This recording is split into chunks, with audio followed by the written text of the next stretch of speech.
म त यसमा प्रश्न छु हेर्नुहोस्, यो एमसीसी पारित गर्नु हुँदैन। शेरबहादुर देवालजीले यो एमसीसी सँगको सम्झौता पारित गर्ने प्रस्ताव ल्याउनै सक्नुहुन्न। एमसीसी जस्ता सँग भएका सम्झौताहरू तिनै हुन्। एन्टी चाइना इन्सर्कुलेसन पोलिसी अन्तर्गत चीनलाई घेरा हाल्ने नीति अन्तर्गत नेपाललाई प्रयोग गर्ने, नेपाललाई ललिपप के दिने, तिमीलाई विकासको नीति यति पैसा दिन्छु। सरकारले नै निर्णय गर्न किन सक्दैन? अब हामी नलिने भन्न किन सक्दैन? हो, सक्नुपर्छ। श्रीलङ्काले सक्यो, नेपालले नसक्ने भन्ने हुन्छ र? अमेरिकाले यहाँ आएर अमेरिकाको विरुद्धमा गतिविधि भएको छ भनेर उठाउनु मिल्दैन। तपाईँ पत्रकार हो, तपाईँ जज गर्नुहोस् न। न्यायालयमा भ्रष्टाचारको आरोप लागिसके पछाडि एक छिन पनि बस्ने नैतिक दायित्व हुँदैन। अहिलेको निकासै के हो त भन्दाखेरि प्रधान न्यायाधीशले राजीनामा दिनुपर्छ। प्रधान न्यायाधीशलाई निकाल्न नदिनका निम्ति पार्लियामेन्ट चल्न दिइराख्नु भएको छैन। उहाँले के भन्नुहुन्छ? यस, केपी ओलीजी आफै आन्दोलनको बेला गणतन्त्रको नारा लगाउनु भनेको बैलगाडा चढेर अमेरिका यात्रा गर्नु, उहाँ गणतन्त्रवादी हुनु भएन। तत्कालीन प्रधानमन्त्री केपी ओलीजीले उहाँले गरेका कामहरू गिनिज बुकमा लेख्न योग्य छन् भने पोहोर साल जो केपी ओलीले गर्नुभयो, संसद विघटन गर्ने राइटै थिएन क्या उहाँलाई। म नारा लगाइरहन्छु, तिमीले बजेट पास गर भनेर भनिदिने होइन। अब अरू कुराका निम्ति कुनै विधेयक प्रवेश गर्न नदिने नारा त लाउनु भयो। बजेट किन रोकिएन भन्दाखेरि उहाँहरूको पारिश्रमिक पनि त आउँदैन नि त। उहाँहरूले के जस्टिफाई गर्न खोज्नुहुन्छ त भन्दाखेरि यो अधिवेशन र यो सभामुखलाई फाल्नुपर्छ। उहाँले हाउसमा मागेर सभामुखको विरुद्ध अविश्वास प्रस्ताव राखे भइहाल्यो नि त। उहाँले त्यो दर्ता पनि नगर्ने, राजीनामा दे किनभने तैँले पक्षपात गरिस्। यो कुनै राजनीतिक तर्क हुन्छ? उहाँहरूले भालुको कम्पट त समाउनु भयो, छोड्यो भने टोक्छ, खान्छ। संसद नेकपा एमाले भालुको कम्पट भएको नैतिकताको आधार भनेको कुन चाहिँ प्रधान हो? देशको हित गर्ने प्रधान हो कि उहाँहरूको इन्ट्रेस्ट सेवा गर्ने प्रधान हो त? संविधानको रक्षा, निर्वाचित प्रतिनिधि संस्थाको रक्षा, यो स्वर्ग जाने बाटो भयो। संसदमा अवरोध सिर्जना गर्यो, संसदको बैठकमा कसैले पनि अवरोध सिर्जना गर्यो भने मार्शल लगाउन पाउँछ। यहाँलाई एभरेस्ट नेपालमा हार्दिक स्वागत छ। धन्यवाद। 2077 साल पुस 5 गते प्रतिनिधि सभा विघटन भयो। त्यस यताको 1 वर्ष अस्थिरताको बीजारोपण भयो र जारी छ भनिन्छ। यो 1 वर्षलाई यहाँले कसरी निहाल्नुहुन्छ? 1 वर्ष नेपालको राजनीति र नेपालको आर्थिक विकास आदिका निम्ति अवरोधको वर्ष हो, म त्यसरी लिन्छु। संक्षेपमा नेपालको राजनीतिक अन्योलताको पनि हो, किन त्यो बिचमा सङ्घर्षहरू भए, सरकार सञ्चालन गर्ने सन्दर्भमा धेरै जटिलताहरू पैदा भए, सरकार र जनताको बिचको द्वन्द्व भयो, दलहरूको बिचको द्वन्द्व हो, पार्टीहरू विभाजन भए। त्यसले गर्दाखेरि यो एउटा नयाँ सङ्क्रमण र जटिलताको वर्ष हो। अब म पुरा गर्छु। फेरि पनि हामीले यसलाई व्यवस्थित गर्नका निम्ति प्रयत्न गऱ्यौँ। संसद 2 चोटि विघटन भयो। संसारको इतिहासमा 6 महिनाको बिचमा 2 चोटि विघटन भएको कहीँ पनि छैन, देखिँदैन कि। अनि त्यस कारणले विघटन गर्ने तत्कालीन प्रधानमन्त्री केपी ओलीजीले उहाँले गरेका कामहरू गिनिज बुकमा लेख्न योग्य छन् भनेको थियो। यो योग्य छ। त्यति बेलासम्म त तपाईँहरू एउटै पार्टीमा हुनुहुन्थ्यो नि? होइन, उहाँ त्यसैले त्यसको विरुद्धमा उहाँलाई हामीले कारवाही गरिसकेका थियौँ। पार्टीबाट निष्कासनै पनि गरिरहेका थियो उहाँले, किनभने संसद विघटन जस्तो गर्ने जुन जनप्रतिनिधि संस्था। तर सारमा दलभित्रको किचलो मिलाउन नसक्दाखेरि त्यसको असर सरकार सञ्चालनमा परेको हो कि? त्यो होइन, गलत कुराहरू हो। दलभित्रको किचलो भन्ने प्रश्न होइन। दलमा विचारको द्वन्द्व भयो अवश्य पनि, विचारको द्वन्द्व भयो। त्यो विचारको द्वन्द्वलाई उहाँले त्यसबाट पार्टीमा अन्तर संवाद गरेर हल गर्ने दिशातिर नजाने, त्यसको शिकार संसदलाई गर्नुभयो। ठ्याक्कै यो नेपालको इतिहासमा चाहिँ यस्तै भइराख्यो क्या? 17 सालमा पनि त्यस्तै भयो, 51 सालमा गिरिजाप्रसाद कोइरालाले पनि त्यही गर्नुभयो। 17 सालको त्यो होइन, अनि केपी शर्मा ओलीले पनि त्यस्तै गर्नुभयो। 17 सालको अर्कै स्थिति हो।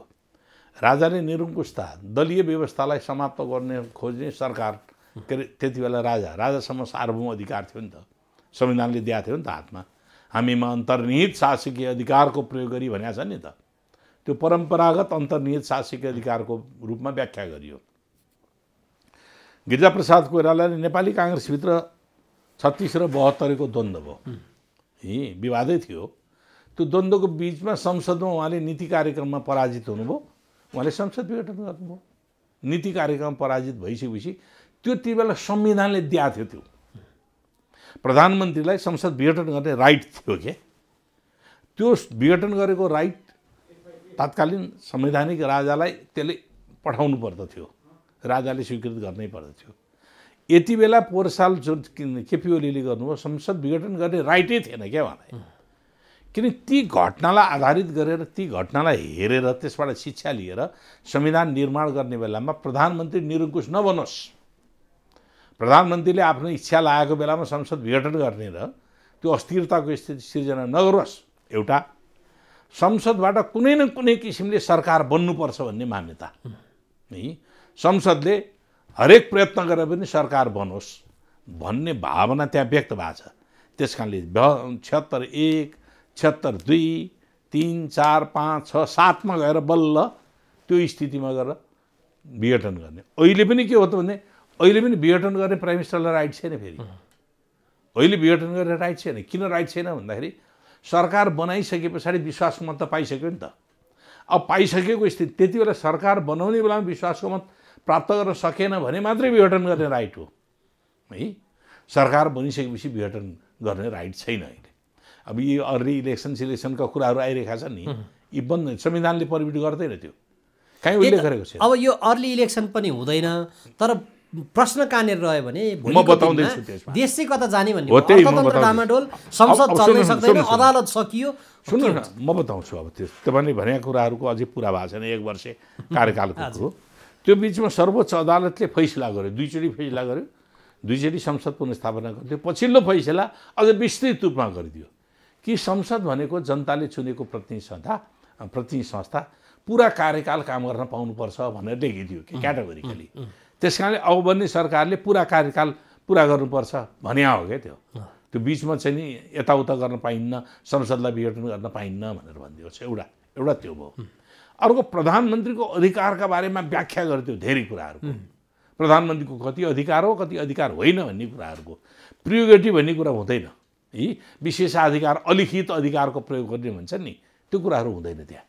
लिखित अधिकारको मात्रै प्रयोग हुन सक्दछ। अब हामीले पुनर्स्थापना गऱ्यौँ।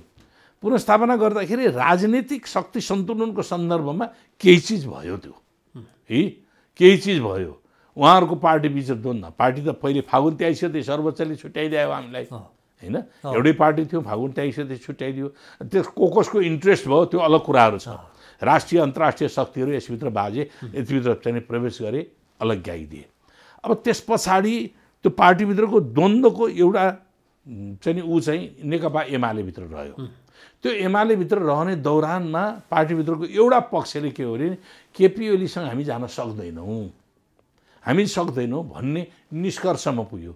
र हिजो केपी ओलीजीले अध्यादेश जारी गरेर जुन कुराहरूको कदमहरू चाल्ने गर्नुभएको थियो, अब त्यो कानुन त त्यो गर्न पाइने, नैतिक रूपले त्यो गर्न नहुने प्रश्न त्यहाँ नै हो नि त। कानुन त प्रधानमन्त्रीलाई अध्यादेश जारी गर्न पाइन्छ, सरकारलाई अध्यादेश जारी गर्न पाइन्छ जुन बेला अधिवेशन चलिरहेको छैन। नैतिक रूपले के भन्छ संसदमा नल्याउने, संसद बन्द गरेर अध्यादेश ल्याउने, त्यस्तो भएको छ नि। पोहोर साल संसदको बन्द गरेको अर्को दिन अध्यादेश जारी गरिएको छ। अहिले पनि के भन्दा नि संसद बन्द गर्नु, संसद खुल्नुभन्दा 1 दिन अगाडि अध्यादेश जारी गर्नुपर्ने स्थिति भएको छ यहाँ पनि है।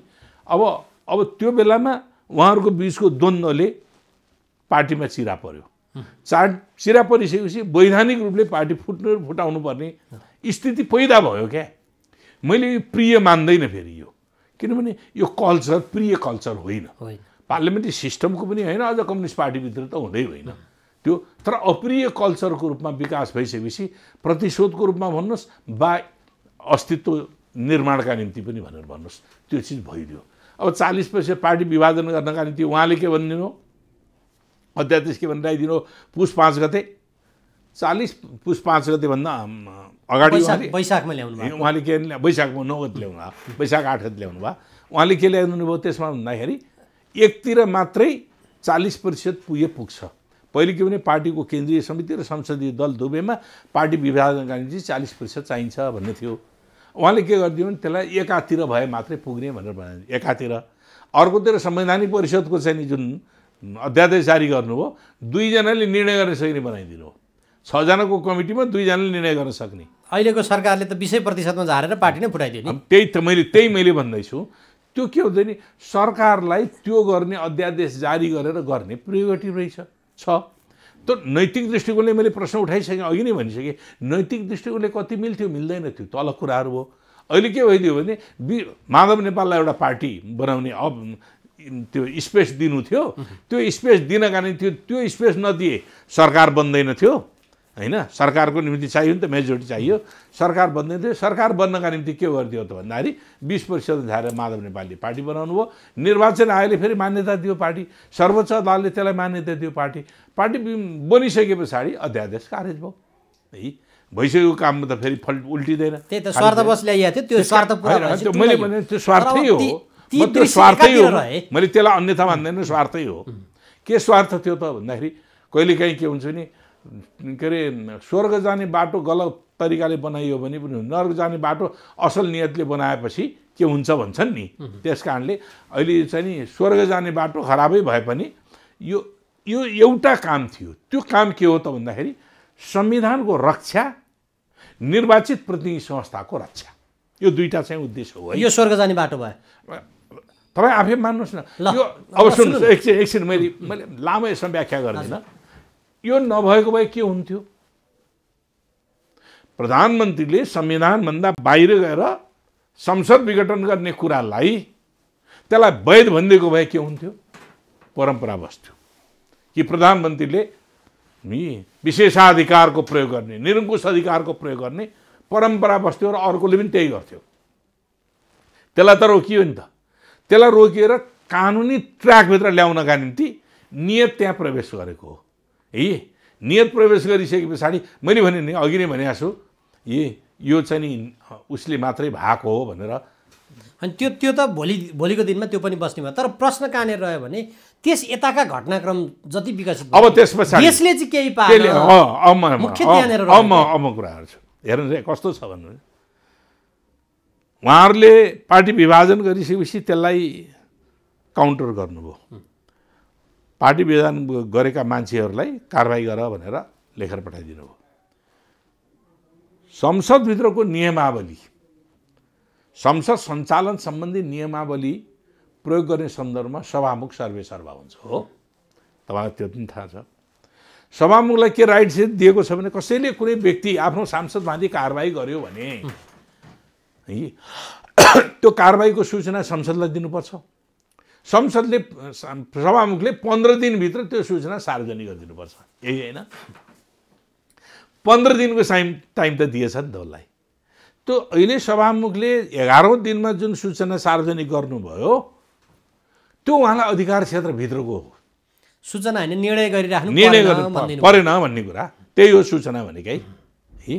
उहाँहरूले खारिजको सूचना दिनुभएको भूमिका यसैमा उहाँहरूले प्रश्न म त्यही कुराहरू नेकपा माओवादी केन्द्रले निष्कासन गरेकालाई चाहिँ 24 घण्टाभित्रमा एकछिन पाउनु न म भन्दैछु त है। त सभामुखलाई के अधिकार दिएको रहेछ भने 15 दिनभित्र त्यसबारेमा सूचना दिने भने हो क्या, त्यो अरू होइन। सूचना पनि त केही निर्णय गर्नु परेन भन्ने सूचनै हो नि त। अब उहाँहरूको डिस्क्रिमिनेट गरिस् तैँले सूचना निकाल्ने यही हो न कुरा। त्यति कुरा विभेद गरिस्, एउटालाई चाँडै निकाल्दिस्, अर्कोलाई चाहिँ एउटालाई 24 घण्टाभित्र पनि निकाल्दिस् भनेर सरिता गिरीको बारेमा पनि उठ्यो होइन। अब बादलहरूको बारेमा उठ्यो, बादलहरूको तर 2 दिनसम्म हामी 2 दिन राख्यो। हामीलाई चाहिँ पक्षपात गरेर ढिलो गरिस्, त्यस कारणले तैँले राजीनामा दिए, उहाँहरूको उठ्याएको त्यही न हो। अब त्यसो भए सभामुखलाई किन अधिकार दिएको त? लाग्यो मनमा ऊ प्रभावित भयो नै होला, म माने के यो बनाउनुपर्छ, यस्तो संरचना बन्न दिनुपर्छ भन्नेमा प्रभावित भयो सभामुख। यसमा मेरो कुनै भन्नु छैन, तर त्यो अधिकार त उसले कानुनी अधिकार पाएको रहेछ नि त। अब यही प्रश्न एकैछिन कानुनी अधिकार पाएको कुरा उसले प्रयोग गर्यो। प्रयोग कसरी गर्यो त भन्ने नि निर्वाचन आयोगले यस सम्बन्धमा निर्णय गरिसकेपछि मैले भन्नुपर्ने केही रहेन भनेर गरिदियो। ल उहाँको भूमिकालाई मानियो। अब यही प्रसङ्गमा प्रधान न्यायाधीशको प्रसङ्गमा चाहिँ प्रधान न्यायाधीश जुन संवैधानिक परिषदको बैठकमा जानुभयो त्यसमा जानु हुँदैन थियो भन्ने खालको कुराहरू आएको थियो। त्यति बेला सभामुखले नि जानुभएको थिएन होइन, अनि अर्को विपक्षी दलको नेता पनि जानु भएन। अब सभामुखलाई पनि त त्यही संविधानले दिएको अधिकार अन्तर्गत उहाँ बैठकमा जानुभयो त के समस्या भयो त? कहाँ? संवैधानिक परिषदको बैठकमा होइन, त्यही त जानु भएन। जान्न भन्नुभयो। सभामुख होइन प्रधान न्यायाधीशको के हो नि त्यो निर्णय त्यही सर्वोच्च अदालतमा आउने हो मुद्दाको रूपमा। अब हेर्नुहोस् है, जो प्रधानमन्त्रीले गरेको काम कारबाही त अदालतमा च्यालेन्ज हुन सक्छ नि त, सक्छ होइन? अब त्यो च्यालेन्ज हुने ठाउँ कसको हो त भन्दाखेरि त्यही प्रधान न्यायाधीशको हो। अनि प्रधान न्यायाधीशले त्यसैमा निरूपण दिनुपर्छ। आफै प्रतिवादी भइसकेपछि निरूपण उहाँले कसरी दिनुहुन्छ? हो यो हो मोरल मात्रै, संविधानको दोष हो कि प्रधान न्यायाधीश त्यो होइन, दुईटै। संविधान हामीले त्यस्तो बनाएछौँ, त्यहाँ संविधानको क्रियान्वयन गर्दाखेरि यसले डुप्लिकेसन गर्दो रहेछ है, अधिकार क्षेत्रको है अतिक्रमण पनि गर्दो रहेछ है भन्ने हाम्रो ध्यान पुगेन होला। अर्को प्रधान न्यायाधीशको मोरल क्वेसन पनि हो। मैले निर्णय गरेँ, मेरै विरुद्धमा आउने मुद्दाको निम्ति मैले नै बेन्च राखेर हेर्ने त मिल्दैन त। प्राकृतिक न्यायको सिद्धान्तले मिल्दैन। नाता गोता त मिल्दैन भने आफ्नै विरुद्धको फैसला आफूले गर्न मिल्छ है? हो यो हो प्रश्न। त्यस कारणले मोरल पनि हो, यो न्याय व्यवस्थाको इन्टरनेसनल अन्तर्राष्ट्रिय नीति इथिक्स नै हो न्याय व्यवस्था सम्बन्धमा, न्याय सम्पादन गर्ने सम्बन्धमा। अब तपाईँको कसैसँग लेनदेन मात्रै भएको छ भने पनि उसँगको मुद्दा हेर्न मिल्दैन भन्ने छ क्या। त्यो त स्वाभाविकै भयो। तर अब संविधानले तोकेको दायित्व अन्तर्गत मैले बुझिसकेँ। अब परिषदको बैठकमा गएको हो नि, त्यो त मैले बुझेँ, त्यो त म मान्छु। परिषदमा बैठकमा जाने कुराहरूका बारेमा मैले उहाँ गैर कानुनी रूपले जानुभयो म भन्दिनँ, कानुनी रूपले नै जानुभयो। तर त्यो निर्णय प्रधान न्यायाधीशको हैसियतले जानुभयो त्यहाँ, त्यो मेम्बरको। त्यो निर्णय जब कोर्टमा च्यालेन्ज हुन्छ भने है, कोर्टमा च्यालेन्ज हुन्छ र उहाँकै विरुद्धमा त्यो चाहिँ नि उहाँले गरेको निर्णयको विरुद्धमा कोर्टमा जान्छ भने उहाँले त्यो बेन्च खडा गरेर आफैले फैसला गर्न सक्नु मिल्छ? मिल्दैन। त्यो मिल्दैन के? त्यो कानुनी दृष्टिकोणले पनि मिल्दैन। कानुनले पनि भनिदिएको छ कि आफ्नो विरुद्धको फैसला आफैले पैरवी गर्न, आफ्नो विरुद्धको फैसला आफैले गर्न मिल्दैन भनिदिएको छ। अब त्यस पछाडि पार्लियामेन्ट सुरु भयो। सर्वोच्च अदालतले भन्ने अनुसार 21 दिनभित्र पार्लियामेन्ट 21 दिन भने पार्लियामेन्ट बसाऊ भन्नु भनेको थियो। पार्लियामेन्ट बस्यो। पार्लियामेन्ट बसिसके पछाडि उहाँहरू त संसदीय व्यवस्था मानेको मान्छे हो नि त, केपी ओलीजीहरू, यो नेकपा एमाले। अब हामी संसदीय व्यवस्था नै मान्ने हो भने हो नि त। संसदीय व्यवस्थामा त विचारको संवाद हुन्छ नि त, हो।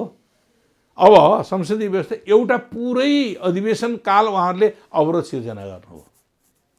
अहिले पनि जारी छ, अझै पनि जारी हो। म त्यही भन्दैछु, एउटा पुरै कार्यकाल अवरोध सिर्जना गर्नुभयो। त्यहाँ कुनै पनि बिल प्रवेश गर्न पाएन। उहाँहरूले बजेट किन रोक्नु भएन त? नारा त लाउनु भयो। बजेट किन रोकिएन भन्दाखेरि उहाँहरूको पारिश्रमिक पनि त आउँदैन नि त। बजेट च्यात्न सक्नुहुन्थ्यो नि त। पहिले त बजेट प्रस्तुत गर्ने बेलामा ब्रिफकेस पनि तानिया हो किन भन्नुहोस् त? ठिक भयो भएन म जान्न त्यसमा क्या। बजेट यो बेठिक छ त्यस कारणले भनेर ब्रिफकेस तानिएको हो। अब यसबाट उहाँले बजेट चाहिँ छिर्न दिने होइन, म नारा लगाइरहन्छु तिमीले बजेट पास गर भनेर भनिदिने होइन। अब अरू कुराका निम्ति कुनै विधेयक प्रवेश गर्न नदिने, विधेयक त प्रस्तुत हुन पाएन। अब अध्यादेश का रूपमा चाहिँ नि सूचना सुनाउने बाहेक त केही पनि भएन।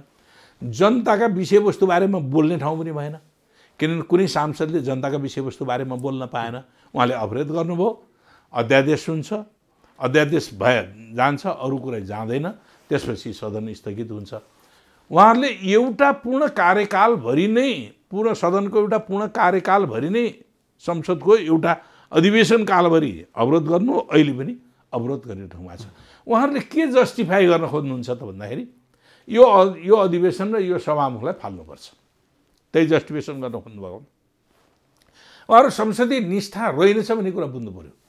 उहाँले जनप्रतिनिधि संस्थाप्रतिको उहाँहरूको निष्ठा भएन भन्ने बुझ्नु पऱ्यो। किनभने उहाँले विघटन गरेको संस्था अहिले पुनस्थापित भयो, त्यस कारणले यो संस्थालाई विघटनै गर्नुपर्छ। उहाँले हाउसमा मागेर सभामुखको विरुद्ध अविश्वास प्रस्ताव राखे भइहाल्यो नि त। महाभियोगको प्रस्ताव राख्नु पाइन्छ नि सभामुख। त्यो अविश्वास जसले राजीनामा माग गर्नुभएको छ नि, त्यो राजीनामा त संसदीय प्रक्रियाबाट आउने हो भने त उहाँहरूले चाहिँ के गर्नु पर्यो भने त्यहाँ चाहिँ नि महाभियोगको प्रस्ताव दर्ता गर्नु पर्यो। दर्ता गरिसके पछाडि अनि त्यो प्रक्रियामा जान्छ। उहाँले त्यो दर्ता पनि नगर्ने, राजीनामा दिए, किनभने तैँले पक्षपात गरिस्। यो कुनै राजनीतिक तर्क हुन्छ, राजनीतिक निकास हुन्छ। ल मानव भोलि उहाँहरूले त्यो सरकार बनाउनु भयो, त्यसै गरिकन अर्को प्रतिपक्षले हरेक अधिवेशनहरू अवरोध गरिदियो भने के गर्नुहुन्छ? हरेक अधिवेशन अवरोध गरिदियो, मार्सल लाउनुहुन्छ, मार्सल लाएर निकाल्नुहुन्छ, निकालेर अनि सदन चलाउनुहुन्छ। त्यही हो परम्परा। र त्यस कारणले यो राजनीतिक उहाँहरूको म्याच्युरिटी पनि भएन, असाध्यै इम्याच्योर, असाध्यै। उहाँ अब कहाँ फस्नुभयो त उहाँहरू भन्दाखेरि उहाँहरूले भालुको कम्पड त समाउनु भयो, छोड्यो भने टोक्छ, खान्छ। भालुको कम्पड समाउनु भएको छ अहिले। त्यसमा संसद नेकपा एमाले भालुको कम्पड भएको अहिले एकदमै संसद कम भालु। उनीहरू त संसदीय व्यवस्था मान्ने नै हुन् नि। त्यसैले त यो संसदलाई विघटन गर्नु पर्यो। जसरी पनि बलपूर्वक बाहिरबाट भित्रबाट जे गरेर पनि विघटन गर्नुपर्छ। यो सभामुख भने राख्नुहुन्न। तपाईँ आफै विचार गर्नु। उहाँहरूलाई कुण्ठा त सभामुख परायो होला, संसदीय व्यवस्थामा होइन होला। होइन, उहाँले त त्यसो पनि सभामुख प्रक्रियामा जानु पर्यो नि त। प्रक्रिया गएर पुगेन र सभामुख फाल्ने त राजीनामाले त्यहाँ गरेको मागले त हुन्न नि। के त यो आन्दोलन त्यसलाई जनआन्दोलन भन्नु पर्यो? सुन्नुहोस् है, ल मानियो त्यो मेरो तर्क छ कि त्यसलाई हाम्रो जनआन्दोलन हो यो, कि जनआन्दोलनको बलमा सरकार परिवर्तन गर्न सकिन्छ नि? त जनताको ताकत हामीले गऱ्यौँ नि त, कि त्यो भन्नु पर्यो? होइन भने त संसदभित्र चल्ने त कानुनी प्रक्रिया छ नि त, व्यवस्था छ। अर्को पनि छ नि, फेरि अदालतमा चढेको मुद्दामा सबजुडिस केस हुन्छ भन्ने छ नि त। विचाराधीन मुद्दामा पार्लियामेन्टमा बहस गर्न पाइन्न भन्ने पनि छ नि त। के मान्नुहुन्छ? उहाँले मान्ने कि नमान्ने? अदालतमा चलेको मुद्दामा बहस गर्न पाइन्छ कि पाइन्न, मान्ने कि नमान्ने? सभामुखको विरुद्धमा कानुनी प्रक्रिया थाल्ने कि नथाल्ने? राजीनामा माग गर्ने पनि कानुनी प्रक्रिया थाल्नु पर्यो नि, थाल्नु पर्यो। संसदीय व्यवस्था मान्ने हो भने अवरोध गरिरहँदाखेरि भोलि अर्को सरकार आउँदाखेरि निरन्तर अवरोध गर्ने कि नगर्ने? यी प्रश्नहरूको जवाफ उहाँहरूले दिनुपर्दछ मात्र। मेरो अरू कुरो केही भन्नु छैन। उहाँहरूलाई विचारको विरोध गर्न पाइने, कार्यक्रमको विरोध गर्न पाइने, सबै कुराहरू गर्न पाइन्छ। यो सरकार हट भन्न पाइन्छ। सभामुखमाथि प्रश्न उठो, अब उहाँले नैतिकताका आधारमा या त छोडिदिनु पर्यो या होइन भनेदेखि संसद चाहिँ यथास्थितिमा चल्न दिन्न भनेर उहाँहरूले जसरी त्यसैले त भन्नुभयो त। त्यो नैतिकताका आधारमा सभामुखले कुन चाहिँ नैतिकतालाई मान्ने हो? मुलुकको शासन व्यवस्था सञ्चालन गर्नका निम्ति सरकार गठन गर्ने अवसर प्रदान गरिदिए भन्ने कुरो प्रधान बन्छ कि उहाँहरूले कारबाही गरेको मान्छे उहाँहरूले भनेको दिनमा संसदबाट निकाल्दिइन भन्ने नैतिक बन्छ? कुन चाहिँ प्रधान बन्छ? नैतिकताको आधार भनेको कुन चाहिँ प्रधान हो? देशको हित गर्ने प्रधान हो कि सिङ्गो देशको हित गर्ने, अस्थिरताबाट जोगाउने पक्ष प्रधान हो कि उहाँहरूको इन्ट्रेस्ट सेवा गर्ने प्रधान हो त? एमालेको इन्ट्रेस्ट सेवा गर्ने माधव नेपाल लगायतका 14 जनालाई कारबाही गरेपछि उहाँहरू खुसी हुनुहुन्छ भनेर उहाँलाई खुसी पार्ने कुरा प्रधान हो कि या मुलुकमा सरकार निर्माण गर्ने, सरकार सञ्चालन गर्ने, शान्ति सुव्यवस्था गर्ने, विकास निर्माण आर्थिक योजनाहरू बढाएर मुलुकको जनताको निम्ति काम गर्ने कुरा कुन चाहिँ प्रधान हो? मोरल भनेको पनि एउटा कारक बनिदिनु भयो पार्टी फुटाल्ने दिशामा भन्ने कुरा छ। हैन, सभामुख मैले अघि नै भनिसकेका थिएँ, यो मोरल क्वेसनको बारेमा अलग हो। कानुनी राइट त दियो त, 15 दिन किन दियो त? उसै दिन गर्नुपर्छ अब मानियो अथवा इमिडिएटली गर्नुपर्छ भने किन भनिएन? यो मानियो। अब यो विषयको निरूपण जनताले गर्लान्।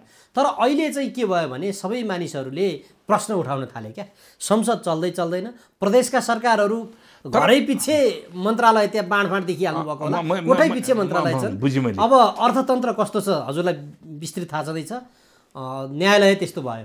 यो व्यवस्थामा प्रश्न उठ्यो क्या अहिले त। अब अहिले व्यवस्थामा प्रश्न, व्यवस्था आफैमा प्रश्न उठेको होइन। संसद अवरोध गरिदियो, इन्डिभिजुअल एउटा समूहको सानो इन्ट्रेस्टले कुनै गतिविधि काम गर्न दिएन, अनि दोष संसदलाई दिने? संसद दोषी हो र? होइन। सर्वोच्च अदालतको न्यायाधीश बारेमा प्रश्न उठ्यो। उनका आफ्ना सहयात्री 20 जना न्यायाधीश मध्ये 19 जना न्यायाधीशले के भने त भन्दाखेरि तिमीले राजीनामा देऊ, तिमी भ्रष्ट हो भन्दै। न्यायालयमा भ्रष्टाचारको आरोप लागिसके पछाडि एक छिन पनि बस्ने नैतिक दायित्व हुँदैन। किन दायित्व हुँदैन भने तपाईँ भ्रष्टाचारको आरोप लागिसकेपछि त्यो भ्रष्टाचारी भनेको मान्छेले न्याय सम्पादन ठिक ढङ्गले गर्छ भन्ने कुरा बुझिन्छ त? त्यस कारणले न्यायाधीशका विरुद्धमा आलोचना गर्न पाइँदैन। न्यायाधीशको विरोध गर्यो भने ऊ लाग्छ क्या अरे, court of contempt of court भन्छ नि, न्यायालयको अपमान गरेको मुद्दा लाग्छ। त्यो मुद्दा बापतको जसले विरोध अपमान गरेको थियो उसलाई सजाय भागी हुन्छ भनेर कानुन छ नि त।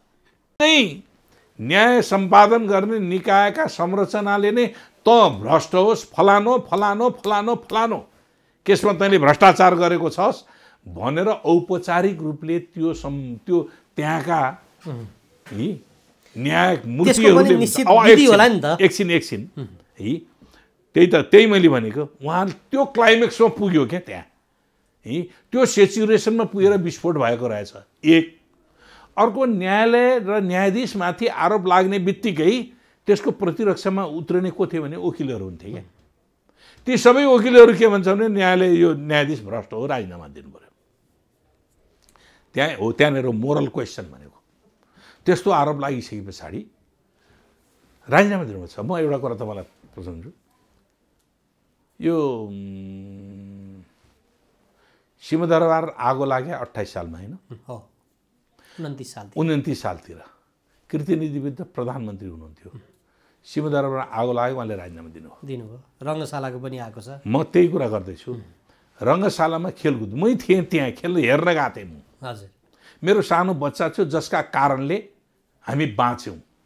सायद हामी पनि त्यही उसमा जान्थ्यौँ। 83 जना मान्छे मरेका थिए त्यति बेला।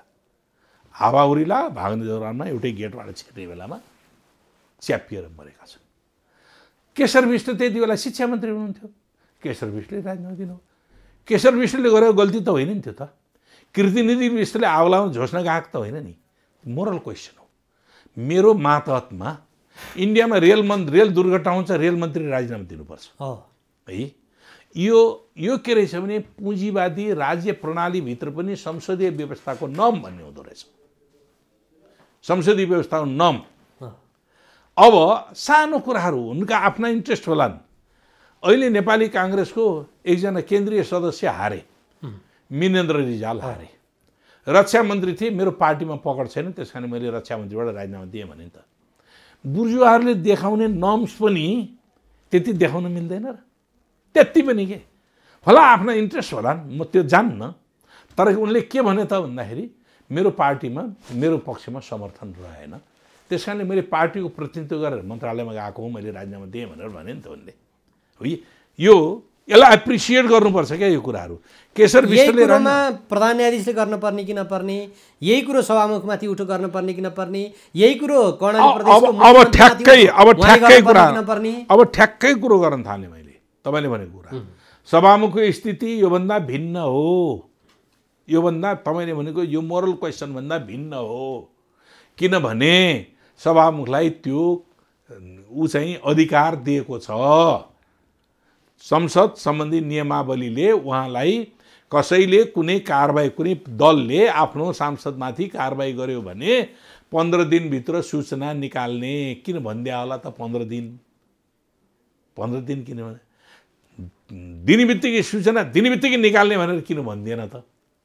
या अर्को दिन निकाल्नै पर्दछ भनेर किन भनिदिएन त? हेर्नु पऱ्यो नि त त्यो।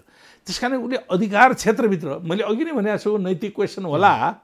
त्यो नैतिक क्वेसन पनि के हो, माधव नेपालजीको पार्टीलाई इस्टाब्लिस गरिदिनका निम्ति केही समयको चाहिन्छ। निर्वाचन आयोगले त्यो किन बुझेन होला त? फेरि उनीहरूलाई त कारबाही गरेछ।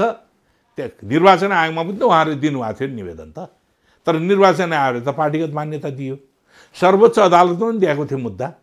त्यो मुद्दा त स्टे अर्डर गरेन त, उहाँहरूले स्टे अर्डर माग गर्नुभएको थियो। अहिले त मुद्दा चलिरहेको छ, सबजुडिस केसको रूपमा रहिरहेको छ। अहिले पार्लियामेन्टमा यो सबजुडिस केस भएको हुनाले पार्लियामेन्टले निर्णय गर्न मिल्दैन भनेर भनिएको छ। हो, यी कुराहरूलाई कानुनी प्रक्रियामा कति छन् नितान्त मोरल जुन कुरा प्रेमा फाइस भनेर भन्छ नि, पहिलो हेर्ने बित्तिकै प्राइमा फेसिस, पहिले हेर्ने बित्तिकै बेठिक देखिने क्या है। यो त्यो बेठिक देखिने कुरा के देखियो त भन्दाखेरि तर्कै भएन। एउटा राष्ट्रिय इन्ट्रेस्टको निम्ति, सरकार बचाउनका निम्ति होइन, संसद बचाउनका निम्ति कमसेकम 1 वर्षको 1.5 वर्षको अति कार्यकाल छ, त्यो चाहिँ नि अनवरत रूपमा निरन्तर काम गरोस् भन्नका निम्ति त्यो उद्देश्य एउटाको देखियो। हजुर एउटाको के हो भने प्रतिशोधात्मक ढङ्गले मलाई धोका दिने, तँलाई त पार्टीबाट निष्कासन गर्छु भनेर त्यो इन्ट्रेस्ट सर्भ गरिदिनका निम्ति सभामुखको यहाँनिर भूमिका यसरी हेर्नुपर्छ। केलाउने कुरा पनि के हो भने त्यसमा यता प्रधान न्यायाधीशले अब राजीनामा नदिने, अब कर्णाली प्रदेशको मुख्यमन्त्रीसँग पनि उठ्यो यो प्रश्न। अब उहाँले के गर्नु होला आफ्नै ठाउँमा छ। अब प्रधान न्यायाधीशले राजीनामा दिनुहुन्न, सभामुखले राजीनामा नदिनु, संसद चल्न दिन्न भन्छ विपक्षी दलले। अब यो व्यवस्था समग्र व्यवस्थालाई टिकाउने नाममा अब यो राम्रोसँग काम गरेन भने यसलाई पालिराख्ने कि अब जनतामा गएर चाहिँ नयाँ तपाईँको कुरा जनतालाई राम्रोसँग पाल्ने कि नपाल्ने भने नियतजन्य ढङ्गले कसले बेठी गर्यो भनेर छुट्याउनु। तपाईँ पत्रकार हो, तपाईँ जज गर्नुहोस् न। तपाईँ एनालिसिस मात्रै गर्ने होइन, वे आउट पनि दिने हो, विश्लेषण गर्ने होइन। समाचार सूचना दिने मात्रै होइन, त्यहाँनिर विश्लेषण पनि हुन्छ। त्यस कारणले विश्लेषणमा कसले ठिक गर्यो कसले बेठिक गर्यो, यो अवरोध भएको कारणले यो फेलियर भयो, त्यस कारणले अर्को चुनाव गर। कहाँ लेखाएको छ त्यस्तो अर्को चुनाव गर भनेर? अर्को चुनावको विकल्प त्यही हिजो हामीले यो मलाई सहयोग नगरेका कारणले मैले संसद विघटन गरिदिएँ भने टाइपको हो क्या। उहाँ अल्पमतमा परिसके पछाडि त्यो त कानुनमा पनि यस्तो स्थिति आएमा गर्न पाउने एउटा कानुनको न्यायको सिद्धान्त छ नि। कानुनी मान्छेले कानुनमा गर्नु भनेका कुरा बाहेक अर्को गर्न पाइन्न। प्राकृतिक मान्छेले कानुनमा नगर्नु भनेका कुरा बाहेक सबै गर्न पाइन्छ। अनि अब कानुनी मान्छे, न्यायाधीश कानुनी मान्छे हो, प्रधानमन्त्री कानुनी मान्छे हो, सभामुख कानुनी मान्छे हो, होइन त? कानुनी मान्छेले कानुनभन्दा बाहिरको कुरा गर्न त पाइएन नि त। हिजो संसद विघटन गर्न पाइँदैन भनेको थियो, अदालतले भने तिमीलाई त्यो अधिकार छैन भनिदियो ल। उहाँले होइन मलाई ताजा जनादेश चाहिएको छ भनेर भनिरहनु हो, अदालतले बेठी गर्यो भन्न त पाइयो, भन्न चाहिँ पाइन्छ। तर अब त्यति बेला उहाँले त्यो राइट थिएन। अब अहिले गर्ने त्यही पूर्वाग्रहको कारणले गर्दाखेरि संसद अवरोध गर्ने अनि संसद फेल भयो भन्ने। त्यसो भए अब यसलाई पालेर राखिराख्ने, यस्तै हिसाबले चलाइराख्ने त आगामी दिनमा पनि। तपाईँ भन्नुहोस् न, छोड त्यो अवरोध, तिम्रो नैतिक दृष्टिकोणले, कानुनी दृष्टिकोणले, कुनै दृष्टिकोणले पनि मिलेन। संवाद गरेर हल गर, तिम्रा कुराहरू छन् भने संवादविहीनताको स्थिति भयो, हल गर भन्नु पर्यो क्या। सञ्चार माध्यम राजनीतिक दलहरूले नै इनिसिएसन लिनु पर्यो नि त। सञ्चार माध्यमले त भनिरहेको छ जरुर राजनीतिक दल इनिसिएसन लिनुपर्छ। अड्डी कस्नु हुँदैन। अड्डी कस्ने राजीनामा दिएमा हल हुन्छ भन्ने हो भने त्यो राजीनामा दिने आधार दिनु पर्यो। सभामुखले राजीनामा दिएर एउटा दलको खुसी पार्नका निम्ति सभामुखले राजीनामा दिने या देशको मर्यादालाई हेर्नका निम्ति। तर अब यही त्यस कारणले अहिले उहाँहरूको मैले 3-4वटा कुराहरू भने नि, उहाँहरूको यो त्रुटिपूर्ण त्यो 3-4वटा कुराहरू उहाँले सच्याउनु पर्दछ। उहाँहरू संसदीय व्यवस्थाप्रति, संसदभित्र बहस हुने, निर्णय प्रक्रियाप्रति प्रतिबद्ध हुने है, प्रतिबद्ध हुने, तर त्यो नगर्ने। उहाँहरू भोलि कसैको सरकार आयो यही दोहोरियो भने के हुन्छ, त्यसको परिणाम के हुने? सभामुखलाई दिएको अधिकारभित्र प्रयोग गर्दाखेरि कसैलाई खुसी पार्नका निम्ति मात्र त्यो अधिकारको प्रयोग गरिदिने कि सिङ्गो देशको राष्ट्रिय हितका सन्दर्भमा त्यो अधिकारको प्रयोग गर्ने, यी कुराहरू पनि हुन जान्छ। त्यस कारणले अनि अर्को सर्वोच्चले पनि वैधता दियो, निर्वाचन आयोगले पनि वैध। उहाँले सर्वोच्च निर्वाचन दुईटैमा त दिनुभएको थियो त निवेदन। उसले निर्वाचन आयोग किन घेर्न जानुभयो नि त? उहाँले किन दिस हामीले त कारवाही गरेर मान्छेलाई भन्नु पऱ्यो नि त। सर्वोच्च घेर्न जानु पऱ्यो नि, किन दिस, किन स्टे अर्डर जारी गरिदिनुहोस्, हामीले त कारवाही गरेर मान्छे हुन् उनीहरू, कसरी उनीहरू सांसद रहे, कसरी उनीहरूको पार्टी वैध भयो, त्यहाँ जानु पऱ्यो नि। अनि सभामुखलाई घेरेर दिनदिनै घेरेर अनि समस्याको हल निकाल्ने कुराहरू हो।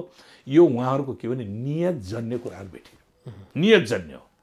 अब एउटा राजनीतिक अब एउटा उपाय त के हो भन्दाखेरि कि त मुख्य प्रतिपक्षलाई मार्सल लगाएर निकालिदियो भने बैठक कन्डक्ट हुन सक्छ। त्यो गर्ने कि नगर्ने भन्ने कुराहरू राइट त छ सभामुखलाई कि संसदमा अवरोध सिर्जना गर्यो, संसदको बैठकमा कसैले पनि अवरोध सिर्जना गर्यो भने मार्सल लगाउन पाइन्छ।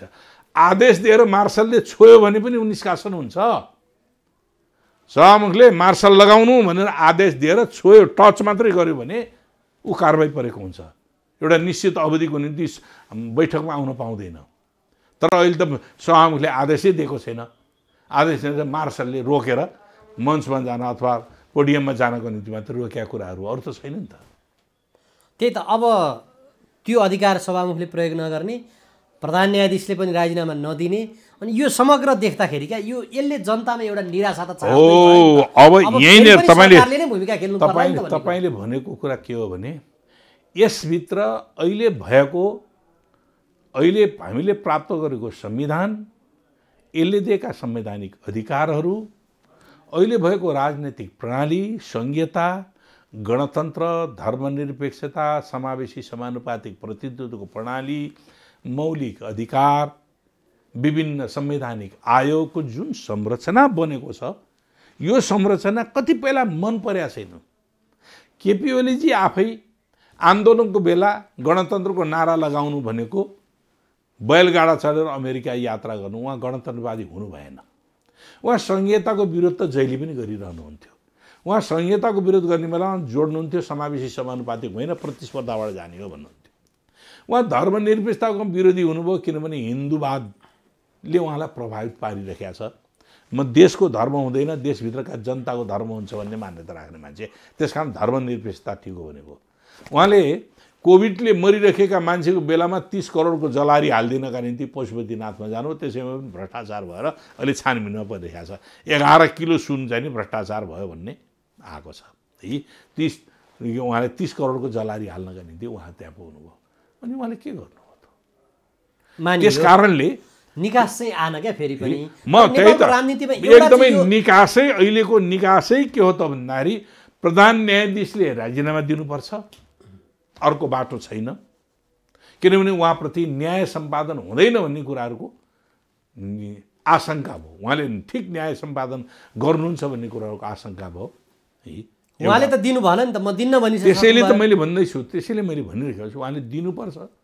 त्यो स्वतन्त्र निकाय हो, दिनुपर्छ भनेको त 2 महिना भयो नि त आन्दोलन होइन, समातेर निकाल्ने होइन। अब पोलिटिकल डिसिजन पार्लियामेन्ट उहाँलाई निकाल्ने अब एउटा उपाय छ।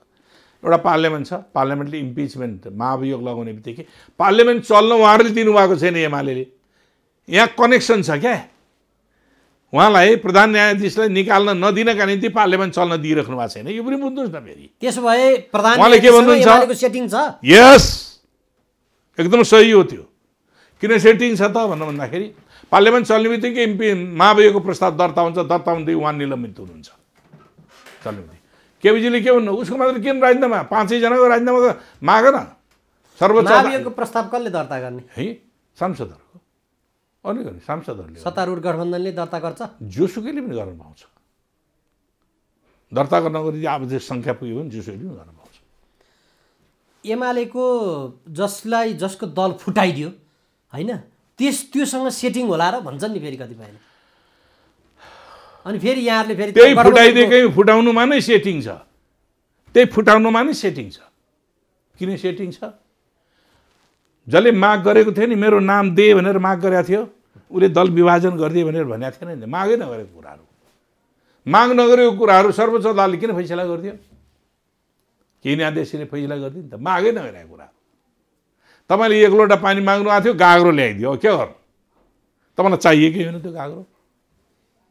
उसले मेरो नाम बराबरले चाहिँ समस्या बनायो हो, त्यही हो। अब त्यो उहाँहरूको नियतै थियो। किन नियत थियो त भन्दाखेरि एमालेको ठुलो हिस्सा समेतले केपी ओलीका विरुद्धको आन्दोलनमा उत्रेको थियो। केन्द्रीय समितिको 2/3 बहुमत थियो, संसदको 2/3 बहुमत थियो। उहाँले वैधानिकता पाउन सक्ने स्थिति थिएन त्यति बेला। उहाँलाई कारबाही गरिसकेपछि वैधानिकता पाउन सक्ने स्थिति थिएन। हो, त्यो वैधानिकता दिलाउनका निम्ति एमालेलाई एक ठाउँ लैजानुपर्ने, कानुनी दृष्टिकोणले लैजानका निम्ति एमाले र माओवादीको एकता तिमीहरू पूर्वावस्थामा भयो भनेर फैसला गरिदियो। त्यो सेटिङ होइन। त्यही त यहाँ यो अब सर्वोच्च अदालतमा सुन्नुहोस्, अब सर्वोच्च अदालतले फैसला किन गर्यो? सर्वोच्च अदालत त त्यहाँभन्दा अर्को फैसला गर्ने आधारै थिएन त। प्रधानमन्त्रीको अधिकार थिएन। अधिकार नभएको उ गरिसके पछाडि अब यसले अलिकति व्याख्या गर्नु पर्यो भनेर 70 पृष्ठ कतिको पृष्ठको चाहिँ नि उसले चाहिँ नि व्याख्या गरिदियो। त्यो न हो। त्यस कारणले गर्दाखेरि के बुझ्नु पर्यो त भन्दाखेरि अहिले उहाँले प्रधान न्यायाधीशको राजीनामा माग गरिरहेको बेलामा संसद पुनर्स्थापना गर्ने 5 जना न्यायाधीशले राजीनामा गर्नुपर्छ भने किन भन्नु? उहाँले किन भन्नु? त्यो 5 जना न्यायाधीश मध्येका जसले फैसलाहरू तयार पारेका थिए, त्यो 5 जना न्यायाधीशको एलायन्सबाट उहाँ अलग्गिन सक्नु भएन त्यति बेला, अनि प्रधान न्यायाधीश पनि सहमति हुनुभएको हो। संसद पुनर्स्थापना के न्यायालयमा मत नबजाउँ भनेर अघिल्लो पटक पनि त्यही भएको, पछिल्लो पटक पनि त्यही भएको। त्यसकारणले यो बुझ्नु पर्यो त्यहाँभित्र के खेलहरू हुन्छन्, कसरी खेलिन्छन् भन्ने कुरा बुझ्नु पर्यो। एमालेलाई र माओवादीलाई अलग्याइदिनका निम्ति जुन फैसला गरियो, एमालेभित्र ठुलो हिस्साले केपी ओलीको नेतृत्वलाई स्वीकार गरेर 2/3 नेपाल कम्युनिस्ट पार्टी नेकपाको 2/3 मेजोरिटीले पार्लियामेन्ट र चाहिँ केन्द्रीय समिति दुवै ठाउँमा बहुमत भइसकेपछि उहाँले 1/3 पनि आफ्नो समर्थनमा नपाइसकेको स्थिति थियो। त्यसो गर्दाखेरि पार्टी निर्माणका निम्ति पनि उहाँलाई वैधानिकता हुँदैन थियो, अर्को नयाँ पार्टी बनाउनु पर्थ्यो। त्यो त अस्ति भर्खरै अध्यक्ष प्रचण्डले भन्नुभयो नि, पार्टी पनि चुनाव चिन्ह नि हुँदैन थियो, पार्टी पनि हुँदैन थियो, तर अब बचाए भनेर उहाँले भन्नुभयो। त्यही त भने नि, चुनाव चिन्ह पनि हुँदैन थियो, पार्टी पनि हुँदैन थियो। त्यो कुरालाई बचाउनको निम्ति के गरियो त भन्दाखेरि एमाले र माओवादीको पार्टी एकता पूर्वावस्थामा जाऊ भनेर त्यो मागै गरेको थिएन, नाम पो खोजेको थियो त। उसले के भन्न सक्थ्यो फैसला, तिमीहरूको नाम भएको कारण, नाम दोहोरीको कारणले पार्टीको बहुमत पुर्याएर बहुमतले के ल्याउनु पर्यो त भने नयाँ नाम ल्याउनु पर्यो, ल्याएर दर्ता गर्नु पर्यो भन्नु। अब यो समग्रमा के जस्तो तपाईँ बौद्धिक नेता नि हुनुहुन्छ, हामी अन्तिम मानिछौँ। 17 सालमा त्यस्तै 2/3 सरकार थियो, त्यसलाई देशी विदेशीको लागे त्यस्तै ताल भयो। त्यस पछाडिको 30 वर्ष कसरी झेल्नु पर्यो। 51 सालमा त्यसै गरेर गयो। त्यस पछाडिको पछिल्लो 62-63 नआउन्जेलसम्मको त्यहाँ अस्थिर राजनीति कसरी चल्यो। अब अहिले यो सरकार पनि गयो, नेकपाको तत्कालीन नेकपाको सरकार गयो, त्यस पछाडि यता 5 दल एकातिर, नेकपा एमाले एकातिर छ, एकले अर्कालाई चाहिँ नि घोचाघोच गर्ने अवस्था छ। अब यो हिसाबले आगामी दिनमा अस्थिरता निरन्तर रहने भयो। फेरि पनि संविधान सभाबाट चाहिँ केही हुन्छ, अब चाहिँ समृद्ध नेपाल सुखी नेपाली भन्ने हिजोको नारा अनुसार देश बन्छ भन्ने जनताको आशामा त तुषारपात हुने भयो। कसले खेल्या छ? अब सुन्नुहोस् त, अब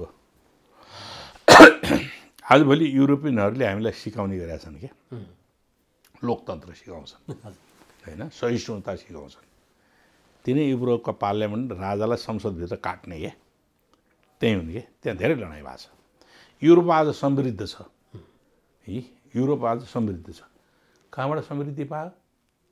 जहाँ गरिब राष्ट्रहरू, अफ्रिकन ल्याटिन अमेरिकन मुलुकहरूलाई शोषण गरेर ल्याएर त्यहाँ आएर सम्पत्ति थुपारेर समृद्ध भएका हुन्। यो पनि बुझ्नु पऱ्यो क्या पृष्ठभूमि। आज उनीहरूले समृद्धिको ढङ्ग हाँगिरहेका छन्। अब तपाईँले अहिले जुन कुराहरू गरिराख्नु भएको छ, नेपालको राजनैतिक इतिहासमा हामीले धेरै उतार चढावहरू बेहोरेका छौँ र नेपालको राजनैतिक इतिहासमा तपाईँले 17 सालदेखि अहिलेसम्म धेरै पानी बगेको छ। 17 सालको चेतना र आजको चेतनाको बिचको धेरै ठुलो अन्तर छ, धेरै ठुलो अन्तर भयो 17 सालको चेतना।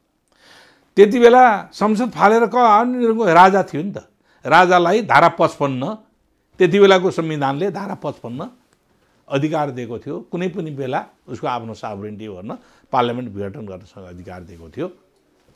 राजाले विघटन गरिदिए, निरङ्कुशता निर्दलीयता लागू गरिदिए।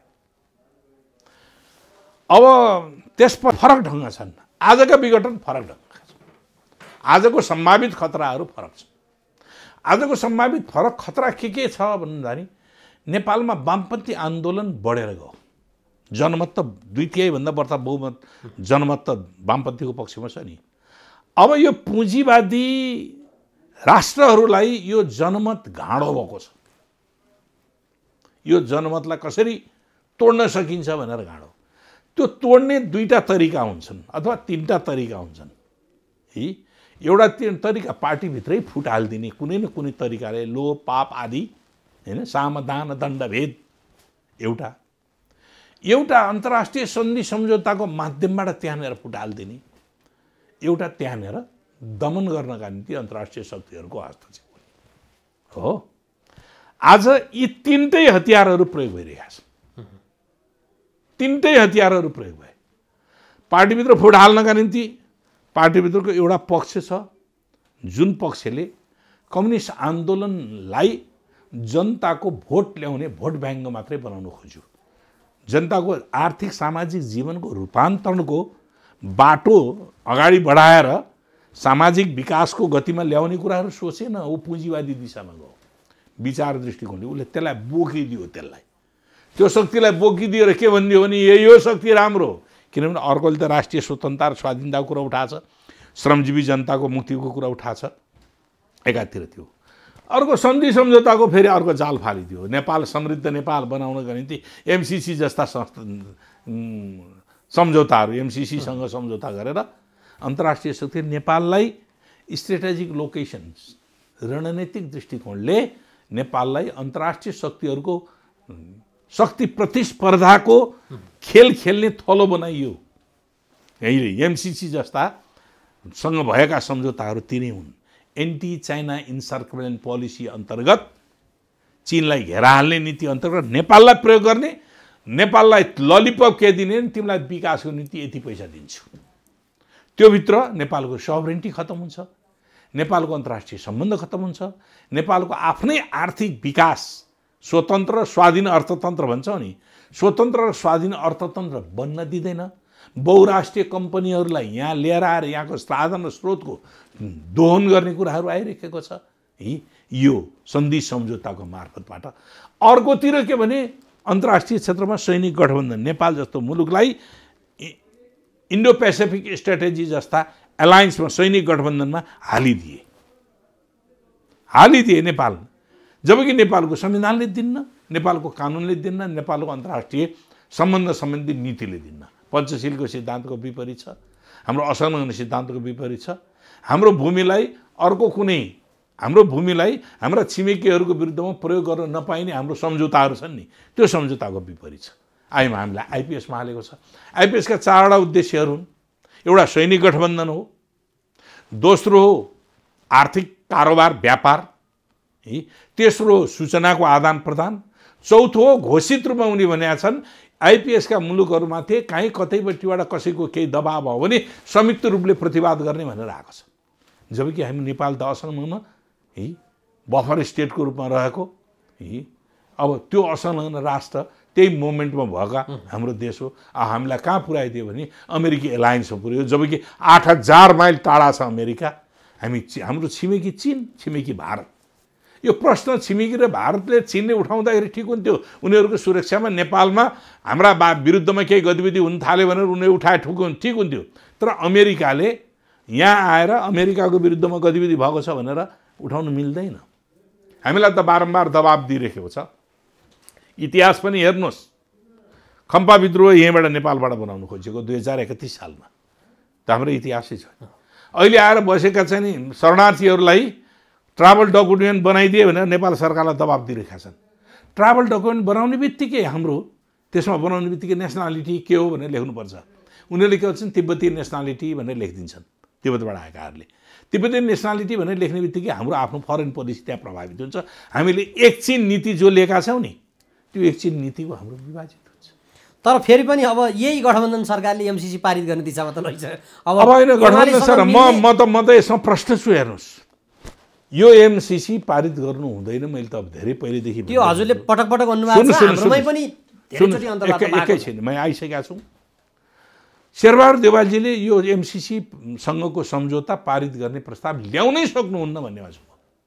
किन सक्नुहुन्न? पार्टीका नेताहरूलाई निर्देशन भएको छ, विपक्षी दलको नेतासँग छलफल गर्नलाई। सुन्नुहोस् न, मोरलमा अड्नु पर्यो नि, नैतिकतामा अडिनु पर्यो नि। साझा न्यूनतम कार्यक्रम किन बनाएको? यो सरकार बन्ने बेलामा हाम्रो आगामी अवधिभरि काम गर्नका निम्ति हाम्रा सहमतिका कुराहरू हामीले ल्यायौँ है भने हो नि त। त्यति बेला एमसिसी कुरा आएको थियो। एमसिसी राखौँ भन्दाखेरि यो अहिले त्यसमा नराखौँ, किनभने यो विवादित विषयवस्तु बन्यो, राष्ट्रिय मुद्दा बनिसकेको छ। यसमा सर्वदलीय सहमति र सर्वराष्ट्रिय सहमति नभइकन यो अगाडि बढ्न सक्दैन। र तात्कालीन नेपाल कम्युनिस्ट पार्टी नेकपाले गत वर्ष भदौ 26 गते एउटा प्रस्ताव पारित गरेको छ। यो सम्झौता जस्ताको तस्तै पारित गर्न सकिन्न भनेर 16 बुँदे संशोधन प्रस्ताव पारित गरेको छ। यो संशोधन गरेर मात्रै अगाडि बढ्न सकिन्छ भनेको छ। अर्को पक्ष पार्टीले पनि भनेको छ, अहिले समिति पनि बनेको छ। हो, त्यही अर्को चाहिँ नि अर्को पक्ष त्यसरी गर्न क्या फेरि त्यही त मैले भन्दैछु। अर्को पक्षले के भन्छ, यो सम्झौता संशोधन हुनै सक्दैन भन्छ। जब ऊ पक्षले हुन सक्दैन भन्छ, हामीले सम्झौता नभइकन पारित हुन सक्दैन भनेपछि यही ठाउँमा 1.5 लाख सिर्जना भयो नि त। त्यसो भए कार्यान्वयन हुन सक्दैन। यो हो नि त। त्यो निर्णय किन गर्न सक्दैन त सरकारले? शेरबहादुरजीले त्यही त भनेको। त्यो शेरबहादुरजीले अहिले नैतिक रूपले पनि यो प्रस्ताव अगाडि बढाउन मिल्दैन। उहाँले भन्नुहुन्छ मलाई सरकारले नै निर्णय गर्न किन सक्दैन? अब हामी नलिने भन्न किन सक्दैन? हो, सक्नुपर्छ। श्रीलङ्काले सक्यो, नेपालले नसक्ने भन्ने हुन्छ र? मानसिकता। मैले 48 सालको पार्लियामेन्टमा भनेको थिएँ, नेपाली टोपी लाउँछन्, नेपाली दौरा सुरुवाल लाउँछन्, नेपाली भाषा बोल्छन्, नेपाली दाल भात खान्छन्, तर दिल दिमाग विदेशी छ। यस्तो पनि हाम्रो पार्लियामेन्टभित्र छ भनेको थिएँ। यस्तो चेतना भएका मान्छेहरू पनि छन्। हो, अब अन्तर्राष्ट्रिय सुन्नुहोस्, वर्ल्ड ब्याङ्कको जिन्दगीभरि नेपाल सरकारको जागिर खान्छ, जागिरबाट निस्किसकेपछि वर्ल्ड ब्याङ्कको सल्लाहकार भन्छ। के रहेछ त्यही त। यहाँ पार्लियामेन्टमा पनि त्यस्ता मान्छे भए, यो समग्रले देश विकास भएन क्या। एकदम ठिक त्यही हो। प्रश्न अन्तिममा पनि ल, अब हिजो माओवादीसँग जनताको ठुलो आशा थियो, आज चाहिँ अब के हो भन्ने पुग्यो क्या। किनभने यो व्यवस्था जुन छ, यो संसदीय व्यवस्था, यो व्यवस्थामा यस्तै व्यक्तिहरू, यस्तै पात्रहरू सिर्जित हुँदो रहेछन्, सिर्जना गरिँदो रहेछ। तपाईँले अहिले भनेको आधारले पनि त्यही भयो भने राष्ट्रिय सम्मेलन पनि गर्दैछ। अब हामी यो एजेन्डामा जान्छौँ, यसरी अगाडि बढ्छौँ। अघि तपाईँले भनेको जस्तो वामपन्थीको मतलाई विभाजित गर्ने, त्यसमा खेल्ने शक्तिहरूलाई हामी यो रूपमा पराजित गर्छौँ भनेर एउटा दृढ रूपमा अगाडि आउन सक्छ वा सक्दैन? यो मेरो मैले त विश्वास गरेको छु अहिले आउनुपर्छ। आएन भने हाम्रो अस्तित्व छैन। कि हामी एमाले बन्नु पर्यो, जस्तै बन्नु पर्यो क्या। त्यही नीति लिने हो भने अलग पार्टी किन बनाउने? हामीले जे इथिक्सका साथ हिँडेका थियौँ, जे नीति र कार्यक्रमका साथ हिँडेका थियौँ, हामी हिँड्नुपर्छ। नेपालको संविधानमा उल्लेख गरेको छ समाजवाद उन्मुख समाज निर्माण। हाम्रो के हो मोडालिटी? के हो समाजवाद? त्यो दिशामा अहिले एजेन्डा सेट गर्छ यो राष्ट्रिय सम्मेलनले। गर्नैपर्छ। गरेन भने राष्ट्रिय सम्मेलनको औचित्य हुँदैन। अर्को के गर्नुपर्छ? हामीले देशको राष्ट्रिय स्वतन्त्रता र स्वाधीनताको निम्ति कबल खाएका छौँ। हाम्रा स्वाधीनताहरू कहाँ हडप भएका छन्, त्यो कुराहरूको निम्ति निर्णय गर्नुपर्छ। हामीले देशको राष्ट्रिय अर्थतन्त्र निर्माण गर्ने कुराहरू गरेका छौँ। हाम्रो देशको राष्ट्रिय अर्थतन्त्र निर्माणको निम्ति व्यवधान केले गरेको छ, त्यसको विरुद्धमा लड्ने गर्नुपर्छ। त्यसको विरुद्धमा हामीले आम श्रमजीवी जनताको मुक्ति र हितको कुरा गरेका छौँ। किसान, मजदुर, होइन, यो तहको नाराहरू भन्दा नि सारमा देखिने गरेर के आउँछ त्यो? अब के आउँछ त अहिले मैले कसरी भन्नु त? त्यो त बन्दैछ, तयार हुँदैछ, प्रतिवेदन तयार हुँदैछ, त्यसले कार्यक्रम ल्याउँदैछ, त्यसले सङ्गठनात्मक व्यवस्थापन बारेमा प्रस्तुत गर्दैछ। त्यो आइसकेपछि मात्र हेरौँ न, अनि छलफल गरौँ। हुन्छ। यो विचार र समयका लागि म आभार व्यक्त गर्छु।